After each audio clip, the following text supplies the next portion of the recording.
This week, we're talking about apparently my favourite subject, Newcastle United, the fan base that think they can pile on, say what they want, and when they get it back, they cry and whine like little babies.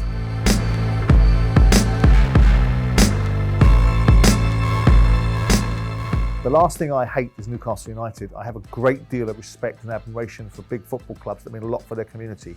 But there is a segment of Newcastle fans that are just a little bit wide of the mark. They think they can dispense their particular brand of vitriol and abuse over social media, and if they get any back, they can't take it. They're like one-armed waiters. They can dish it out, but they can't take it back. Every single football club has the right to have expressive, emotionally invested fans. It just seems to me that if you dare, and by the way, it's not a subject matter I want to bring up. Every time I bring the subject up, or more to the point, it's brought up with me, I can sit there doing semaphore or being a mute on radio, or I can give a view. I don't hate Newcastle. I don't like a section of their fan base that feel it's appropriate to issue death threats to their manager, that bully their managers. They don't like Steve Bruce. I like Steve Bruce. I didn't always like Steve Bruce. He let me down badly. But I do know that his ambition was to manage Newcastle United. Whether he's let Sheffield Wednesday down or let Simon Jordan down at Crystal Palace or jump between clubs doesn't necessarily mean that the kind of abuse that he's got at Newcastle should be something any manager should want to have. But no, I mean, despite popular myth that I have some sort of vendetta and apparently Newcastle United lives rent-free in my head, I don't think their fans are delusional. I think there's a section of their fans that are a little bit off the reservation, a little bit over-aggressive and rude and over-passionate. But like every group of supporters, they have the right to expect the very best from their club, especially when they've touched the heights. Now, their football club is so much to their community, so pivotal to the way that Newcastle sees itself.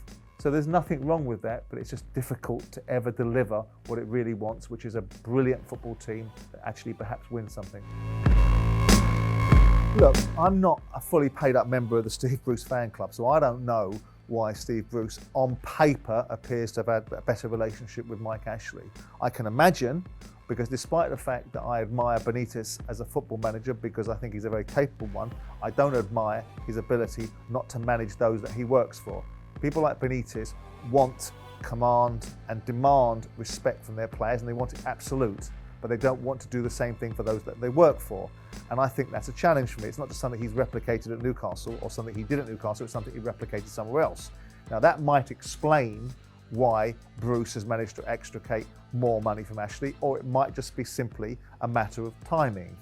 You know, you look at the players that Bruce has had, you look at the players that Benitez has, and I don't purport to have studied every inch, yard and statistic of why these players were bought and how much they were bought for, but I do get the impression that the relationship between Bruce and Ashley is a better relationship than the one that Benitez had with Ashley, because I don't suspect Brucey is running around courting the media, because what it seems to me is the media up there don't particularly warm to him.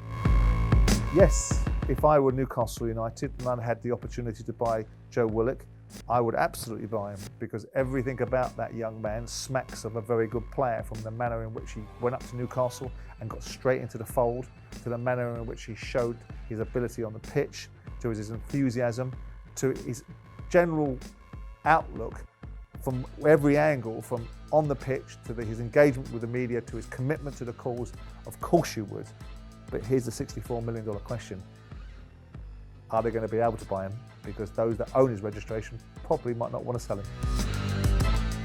Who am I to tell Newcastle fans what their realistic ambitions should be? If you don't shoot for the moon, you don't take any stars on the way up, or the other way around, depends upon the geography of moon and stars. But getting to the bottom line, if you're not going to be given the tools to be able to compete with the upper echelons of the division, you're always going to struggle. So I think you have to be realistic at the same time as dream. So I think if Newcastle are going to be backed in accordance with the other teams that occupy certain positions in the league, then I think Newcastle probably should be a top 10 football club. But that's only if the other sides that are alongside them aren't being backed massively above Newcastle. And of course you get a manager in, and sometimes they make the difference and they bridge the gap. As far as Newcastle fans are concerned, you should A, want the ambition, B, realistic in the expectation, but C, demand that the players that play for you give their very best week in and week out. And you've got some good players there. Callum Wilson, I think, is an outstanding player. You've obviously got the boy Alain Saint-Maximin that you need to keep. If you can supplement that and build upon it and have a positive feel about the club, why shouldn't Newcastle be a top 10 side? That's it for One-to-One with Simon Jordan. Keep leaving your questions in the comment sections below, and over the summer I will ponder on it and get back to you with the next season.